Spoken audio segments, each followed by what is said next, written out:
Acid जो है ये आज आपका सारा खत्म हो जाएगा और अगली क्लास जो होगी उसमें हम हेलो एल्केन हेलो एरिन को स्टार्ट करेंगे। तो ये लास्ट क्लास है न्यूक्लिक एसिड की और इसमें हम आ चुके हैं डीएनए आरएनए के डिफरेंस को करने के बाद न्यूक्लियोटाइड न्यूक्लियोसाइड पे। तो ये है न्यूक्लियोटाइड और न्यूक्लियोसाइड में डिफरेंस। भाई नोट्स के अंदर अगर हम देखें तो ये आज की लास्ट क्लास का कुछ पोर्शन है, ये आज हम खत्म कर देंगे। तो यहां पर हम आ चुके हैं। What is the difference between nucleoside and nucleotide. तो क्वेश्चन तो है न्यूक्लियोसाइड और न्यूक्लियोटाइड का और आंसर जो है वो ये है। देखो बेस और शुगर कंबाइन होएगा तो ये बनेगा न्यूक्लियोसाइड, और बेस शुगर प्लस फॉस्फेट तीन चीज अगर कंबाइन होगी तो ये बनाएगा, जैसे बेस हो गया, शुगर हो गया और फॉस्फेट, तो बीएसपी बहुजन समाज पार्टी, तो ये बनाएगा आपका न्यूक्लियोटाइड। ये एक ब्रॉड डिफरेंस है दोनों में। तो हम बोल सकते हैं यहाँ पे साफ साफ कि the molecule in which one of the nitrogenous base is bonded with, देखो nitrogenous base be bonded with sugar molecule, इसे बोलते हैं न्यूक्लियोसाइड। और बात आएगी न्यूक्लियोटाइड की, तो व्हेन, अब एक की कमी है इसमें पूरे में बी और एस में पी की, तो अगर पूरे न्यूक्लियोसाइड में यानी बी एस में अगर पी भी जोड़ दें, यानी न्यूक्लियोसाइड में पी भी जोड़ दें, when phosphate group is attached to the nucleoside the compound is called nucleotide. तो बीएसपी न्यूक्लियोटाइड है और बी और एस आपका सिर्फ और सिर्फ न्यूक्लियोसाइड है।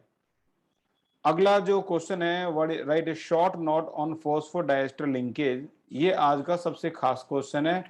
फॉस्फोडाइएस्टर लिंकेज क्या होती है और कैसे कैसे ये फॉर्म होती है, तो ध्यान से इसको समझना। पूरी की पूरी लिंकेज जो है वो मैं आपको समझाता हूं क्या होती है। देखो जो लास्ट क्लास में हमने पढ़ा था कि बी एस पी यानी ये चेन थी, आपने लास्ट क्लास में इसको पढ़ा होगा। जैसे हम नॉर्मली यहां पर क्या लिखते थे, एडेनिन एडेनिन एस और पी, ग्वानिन एस और पी, ठीक है। और ये यही एडेनिन डबल बॉन्ड के साथ क्या था, थायमीन एस और पी, ट्रिपल बॉन्ड के साथ ग्वानिन क्या था, साइटोसिन एस और पी।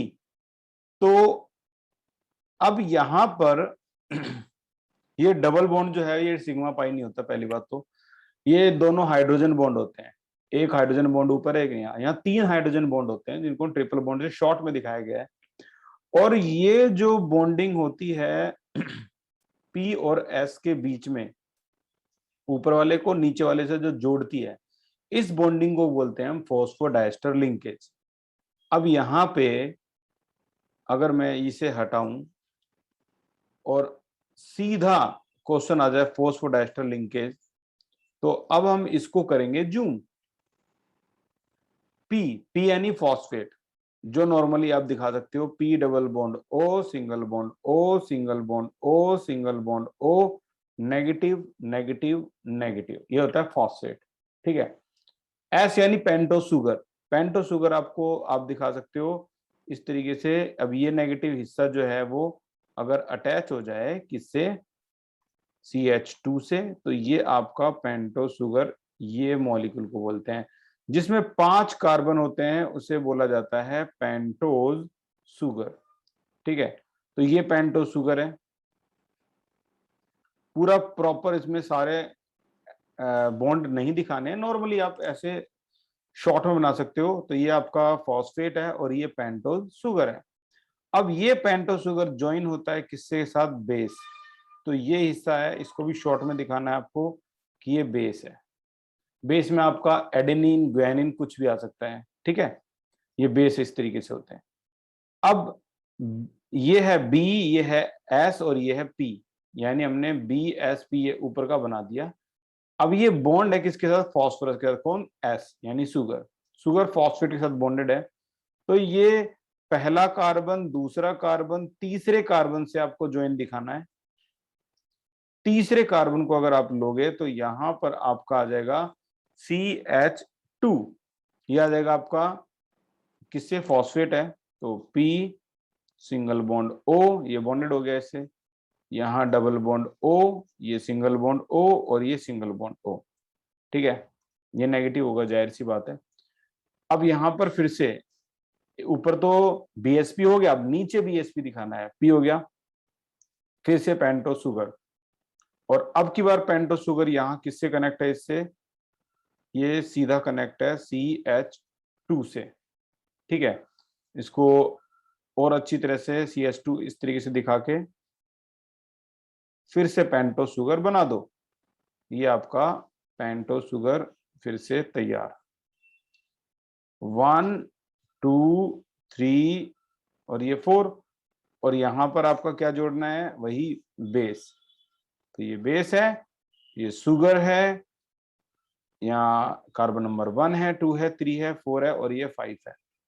अब ये पूरी जो लिंकेज है, इसको मैं अगर ऐसे दिखाऊं तो इस लिंकेज को बोलते हैं हम, जो दो शुगर को जोड़ रही है, ये वाली लिंकेज, किस एंड पे, 3 डैश और 5 डैश के एंड पे इसको जोड़ा जा रहा है, इसको बोलते हैं हम फोस्फो फोस्फो डाइएस्टर लिंकेज।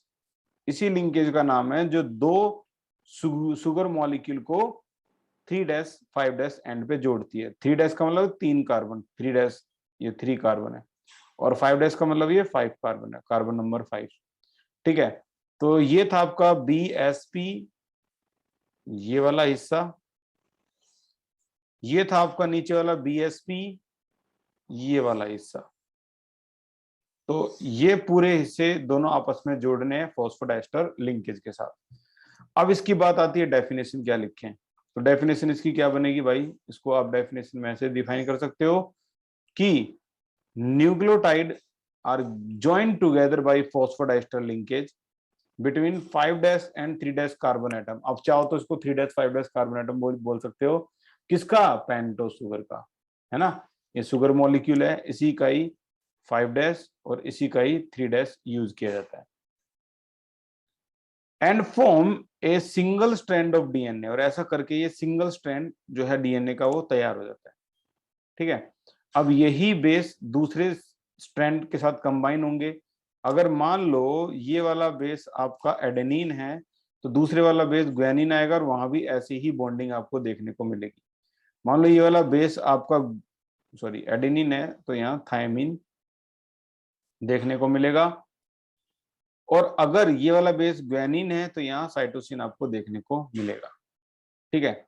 ये हमने कल की क्लास में कर लिया था, 3 तरह के RNA, messenger RNA, transfer RNA और राइबोसोमल RNA, ठीक है। Name the location where protein synthesis occur in the body, ribosome protein synthesize करता है, ये हो गया था।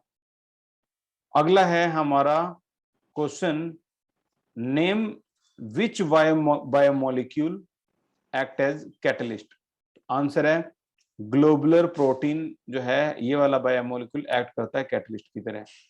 एक पूरा क्वेश्चन बना दिया गया है कि न्यूक्लिक एसिड होता क्या है, इसका काम क्या होता है, इंपॉर्टेंट फंक्शन क्या है इसका, तो आंसर है न्यूक्लिक एसिड आर बायोमोलिक्यूल जो फाउंड होते हैं in the nucleus of living cell in the form of chromosome, यानी ये जितने भी न्यूक्लिक एसिड होते हैं ये फाउंड होते हैं इन न्यूक्लियस, न्यूक्लियस में होते हैं, यूकैरियोटिक सेल, एनिमल सेल बोल सकते हैं, उसके न्यूक्लियस में पाए जाते हैं, किसकी फॉर्म में, क्रोमोसोम की फॉर्म में पाए जाते हैं।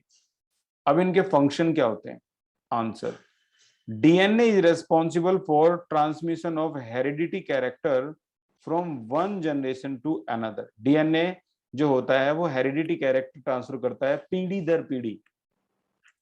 RNA जो होता है वो रेस्पॉन्सिबल होता है फॉर प्रोटीन सिंथेसिस, ये प्रोटीन सिंथेसिस का काम करता है, प्रोटीन बनाता है। DNA RNA का जो बेसिक काम है वो यही है। अगला है question, what is the function of fibrinogen in the blood, blood में फिब्रोजिन का क्या काम है, तो भाई ये ब्लड क्लोटिंग की में हेल्प करता है, help in protective blood clotting, ये फिब्रोजिन का काम है। अगला क्वेश्चन और भी ज्यादा आसान है, और इस क्वेश्चन में कहा गया है कि अगर डीएनए का एक स्ट्रैंड, एक धागा ये वाली सीक्वेंस दिखाता है ACCC तो बताइए इसके कॉम्प्लीमेंट्री बेस क्या होंगे। इसको पूरा लिखना चाहिए था, इसको बोलेंगे इसके कॉम्प्लीमेंट्री बेस क्या होंगे। तो कॉम्प्लीमेंट्री क्या होता है, देखो ए का कॉम्प्लीमेंट्री कौन है, ये थायमिन के साथ जुड़ेगा, सी का ग्वानिन के साथ, ग्वानिन के साथ, ग्वानिन के साथ, टी है तो ए के साथ, टी है तो ए के साथ, सी है तो ग्वानिन के साथ, ए है तो टी के साथ। तो ये इसके कॉम्प्लीमेंट्री बेस आ गए। ऐसे जैसे ये सीक्वेंस आपको दिख रही है ना, ऐसे हर इंसान में जो सीक्वेंस होती है वो अलग अलग होती है। ठीक है, हो सकता हो आपकी इंडिविजुअल सीक्वेंस है वो ACCC है, और आपके फादर की है ACCCC है, ऐसा हो सकता है, माइनर चेंज है। तो डीएनए किसी भी दो इंसान के अलग नहीं हो सकते, मतलब सेम नहीं हो सकते, अलग ही होंगे। अच्छा, इसका सीक्वेंस याद करने के लिए मॉर्निंग वाले बैच ने एक ट्रिक निकाली जिसको हम बोलते हैं क्या, डीटीसी। डीटीसी जो बसें होती हैं उसी से निकाल दी। तो इसका मतलब है डीएनए के अंदर थायमिन और साइटोसिन एज पायरिमिडीन बेस होंगे। ठीक है, डीएनए के अंदर। मैं आपको प्रॉपरली एक बार दोबारा से रिपीट करवा देता हूँ क्योंकि है इतना इंपॉर्टेंट। देखो जो डीएनए होता है ना, डीएनए डीएनए के अंदर दो ऐसे थ्रेड होते हैं प्यूरिन और पायरिमिडीन के। उसमें एडेनिन जो होता है वो लिंक होता है थायमिन के साथ, 2 हाइड्रोजन बॉन्ड, और ग्वानिन जो होता है वो लिंक होता है साइटोसिन के साथ, 3 हाइड्रोजन बॉन्ड। ठीक है, तो ये पूरा डीएनए है। डीएनए में इसको कहेंगे प्यूरिन और इसको कहेंगे पायरिमिडीन, पायरिमिडीन। अब पायरिमिडीन के अंदर कौन कौन से बेस होते हैं, थायमिन और साइटोसिन। और आरएनए में कौन कौन से होते हैं, क्या कोई बच्चा बताएगा आरएनए में कौन कौन से बेस होते हैं, बताइए। आरएनए में कौन कौन से, डीएनए में तो पता लग गया थायमिन साइटोसिन, आरएनए में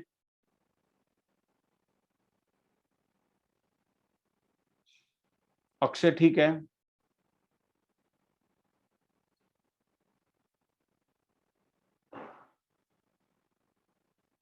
तानिया ठीक है,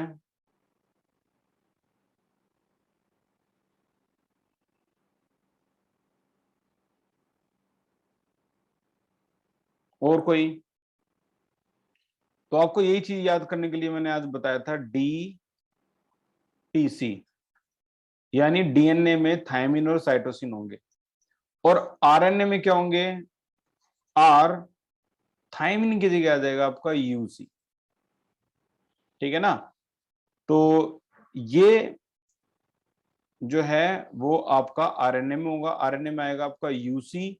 सी तो देखो दोनों में कॉमन ही है, तो डिफरेंस जो है वो टी और यू का है। यही बात आपसे पूछते रहेंगे वो बार बार कि थायमिन और यूरेसिल में से यूरेसिल कहाँ आएगा, आरएनए में आएगा। थायमिन कहाँ है, डीएनए में है, क्योंकि हमने डीटीसी याद कर रखा है।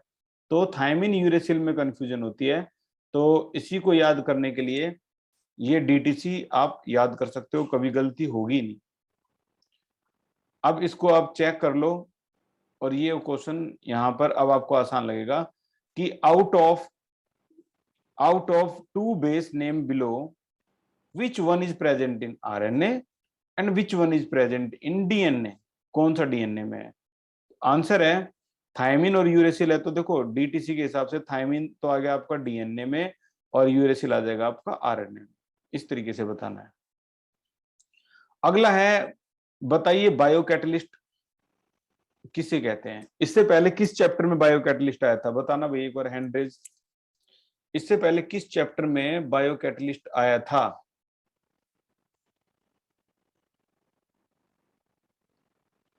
प्रिया बिल्कुल ठीक है, नंबर 5 में आया था बायोकैटलिस्ट।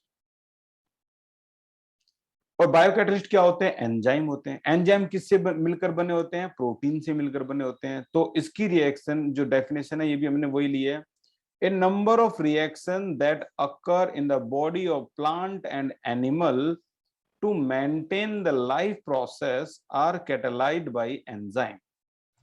आपके जो नोट्स हैं इसके वो आ चुके हैं मेरे पास। आप जब भी कभी टाइम मिले आपको, यहाँ पे फ्राइडे यानी कल की तो छुट्टी है, ये नोट्स है, हार्ड कॉपी है, और ये सारे के सारे बच्चों को 40 बच्चों को तो मिल चुकी है। बाकी जिनको नहीं मिली है वो यहाँ पर आके अपनी ये हार्ड कॉपी ले जा सकते हो। कल तो ऑफ रहेगा, सैटरडे को किसी भी टाइम 3 से 8 के बीच में ले जाना। 10 the enzyme are termed as biocatalyst. इन्हीं एंजाइम को बायोकैटलिस्ट बोलते हैं। Almost all enzyme are globular protein. लगभग सभी एंजाइम ग्लोबुलर प्रोटीन ही होते हैं। अब अगर बात करें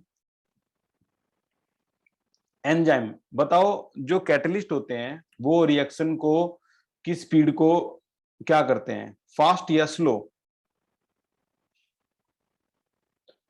जो कैटलिस्ट होते हैं वो रिएक्शन की स्पीड को, अंशिता बहुत बढ़िया, अक्षय ठीक है, प्रिया ठीक है,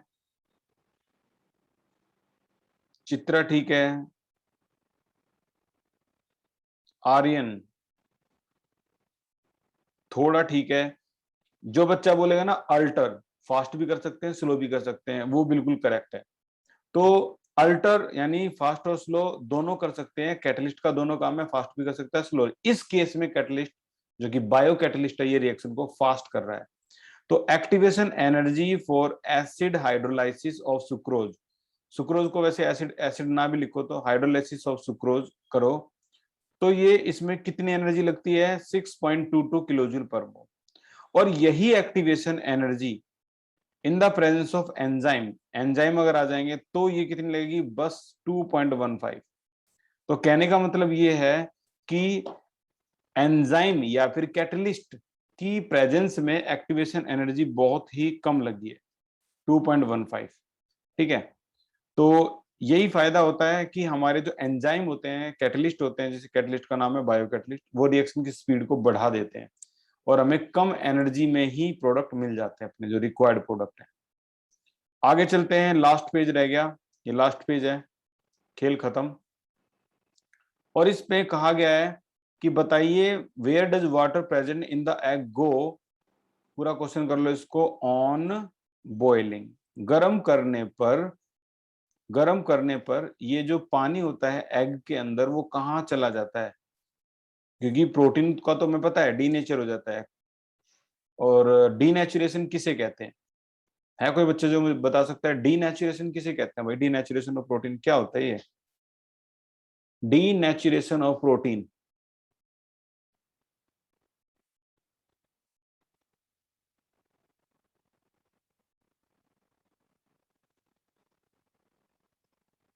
एक भी नहीं, डीनेचुरेशन ऑफ प्रोटीन क्या होता है? बहुत बढ़िया अक्षय, कोइल्ड जो है वो अनकोइल्ड हो जाते हैं, फोल्ड जो है अनफोल्ड हो जाते हैं, इसे कहते हैं डीनेचुरेशन ऑफ प्रोटीन। अनफोल्ड बोल दो, अनकोइल्ड बोल दो, ये होता है डीनेचुरेशन ऑफ प्रोटीन। तो जब हम गर्म करते हैं अंडे को, प्रोटीन अंडरगो डीनेचुरेशन, तो वाटर जो होता है जो प्रेजेंट है एग के अंदर वो या तो एब्जॉर्ब हो जाएगा या एडजॉर्ब हो जाएगा, इसी पे करेंगे अब अंडरलाइन, एब्जॉर्ब और एडजॉर्ब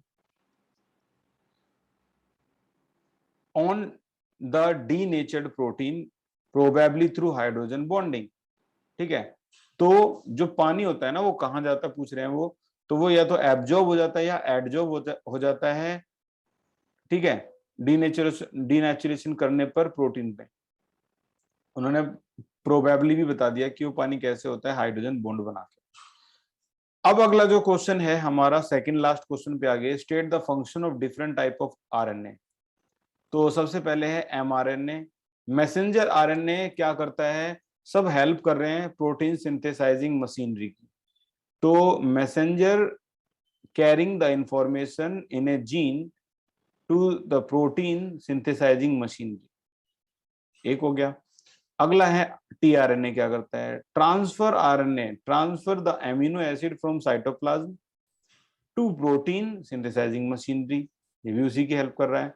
और लास्ट में आ गया ribosomal RNA, they bind tRNA, ये टीआरएनए को बाइंड करते हैं to various molecule necessary to for protein synthesis, यानी तीनों के तीनों लगे हुए हैं प्रोटीन सिंथेसिस की हेल्प करने में। mRNA मैसेंजर आरएनए हो गया, टी ट्रांसफर, और आर राइबोसोमल आरएनए, सभी के सभी प्रोटीन सिंथेसिस में लगे हुए हैं। ये जो क्वेश्चन है ना आपका, ये आपकी एनसीईआरटी में, two strand in DNA are not identical, जो दो स्ट्रैंड होते हैं वो आइडेंटिकल नहीं होते हैं, हमें पता है, एक प्यूरिन होता है, एक पायरिमिडिन होता है, लेकिन ये कॉम्प्लीमेंट्री होते हैं, वाई? तो ये एनसीईआरटी का बड़ा खास क्वेश्चन है। देखते हैं एनसीईआरटी में कौन से, उस पे आइए, एक्सरसाइज में चले जाओ, और एक्सरसाइज में ये क्वेश्चन है यहाँ पे,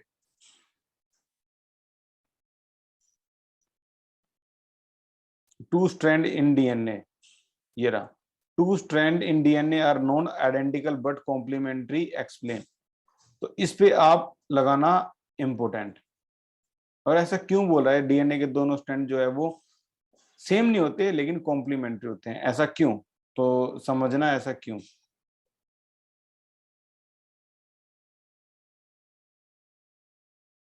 देखो, इस पूरी एक्सप्लेनेशन में इस पे थोड़ा ध्यान देना। The two strand in DNA molecule are held together, जो दो स्ट्रैंड होते हैं डीएनए मॉलिक्यूल, वो हेल्ड टुगेदर किससे होते हैं? हाइड्रोजन बॉन्ड से होते हैं। आज हमने देखा दो हाइड्रोजन बॉन्ड होते हैं ए और टी के बीच में, तीन हाइड्रोजन बॉन्ड होते हैं सी और जी के बीच में। हाइड्रोजन बॉन्ड होते हैं between purine base of one strand and pyrimidine base of another. Because of different size and geometry of base, the only possible pairing in DNA are guanine and cytosine through the three hydrogen bond C triple bond G। आगे, between adenine and thymine, अगर इसको देखें A और T को, through two hydrogen bond, यहाँ दो hydrogen bond होते हैं A double bond T, due to this base pairing principle, ये बेस पेयरिंग का जो प्रिंसिपल होता है इसके हिसाब से, the sequence of base in one strand automatically fix the sequence of base in other strand, hence two strand are not identical but complementary. इनका सीधा सीधा कहने का मतलब ये है कि आपका जो ये प्यूरिन है और ये पायरिमिडिन है, इसमें जो ए है, तो ये भी ए नहीं होता, आइडेंटिकल नहीं होते दोनों, लेकिन कॉम्प्लीमेंट्री होते हैं। टी और ये दोनों के दोनों होते हैं हाइड्रोजन बॉन्ड।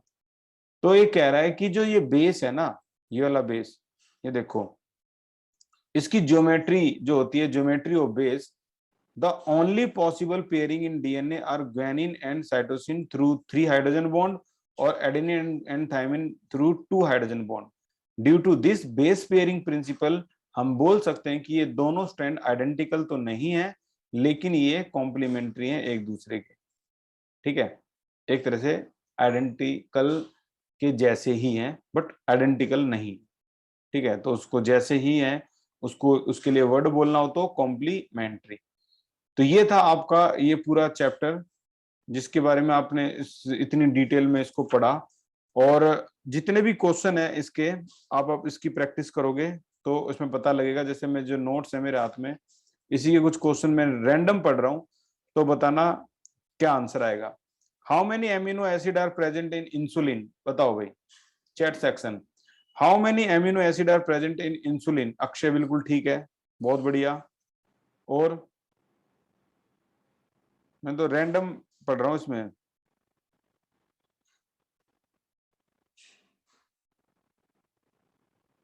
प्रिया गलत है, सही जवाब है 51, 51 एमिनो एसिड होते हैं, 51।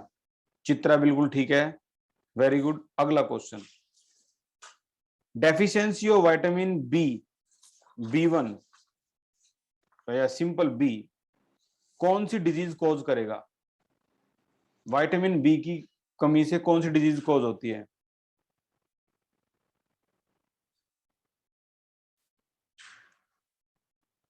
तानिया ठीक है, अक्षय ठीक है, सही जवाब है beriberi. In aqua solution amino acid exist as cation, anion, zwitter ion या न्यूट्रल, बताओ। In aqua solution amino acid exist as cation, anion, zwitter ion या न्यूट्रल मॉलिक्यूल? अक्षय ठीक है, प्रिया ये गलत है, सही जवाब है ज्विटर आयन। अमीनो एसिड किस फॉर्म में होता है? Zwitter ion.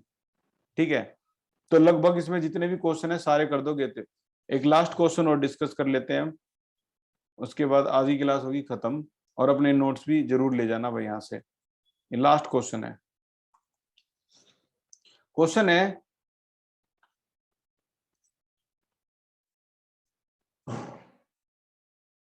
बताओ the glycosidic linkage involve in linking the glucose unit in amylase part of starch.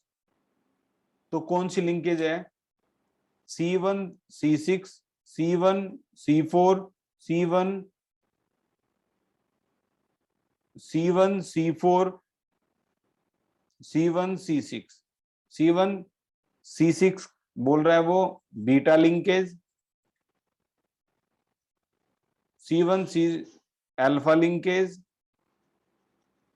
C1 C4 beta linkage, C1 C4 alpha linkage. आपको अच्छी तरह याद होगा हमने लिंकेज बनाई थी, तो ग्लूकोज में किस किस कार्बन के कंबाइन होने पर यह बनती है? प्रिया ठीक है, और कोई? हमने जो मॉलिक्यूल बनाए थे वो अल्फा डी पॉजिटिव ग्लूकोज के थे, तो सही जवाब है आपका अल्फा लिंकेज। ठीक है, तो इसके अंदर जो होती है ये अल्फा लिंकेज ही होगी। लास्ट क्वेश्चन वैसे रैंडम पूछ रहा हूं। Glucose on oxidation with bromine water, बताओ आंसर क्या आएगा? ग्लूकोज जब ब्रोमीन वाटर से कंबाइन होता है तो क्या फॉर्म करता है? अक्षय ठीक है,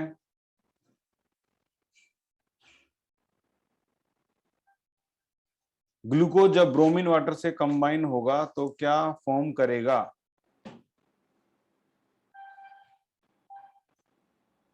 आंसर है ग्लूकोनिक एसिड। ठीक है, ग्लूकोनिक एसिड। तो ये नोट्स अपने आप लो इसको, और सारे के सारे इसकी प्रैक्टिस कर लेना। Mostly question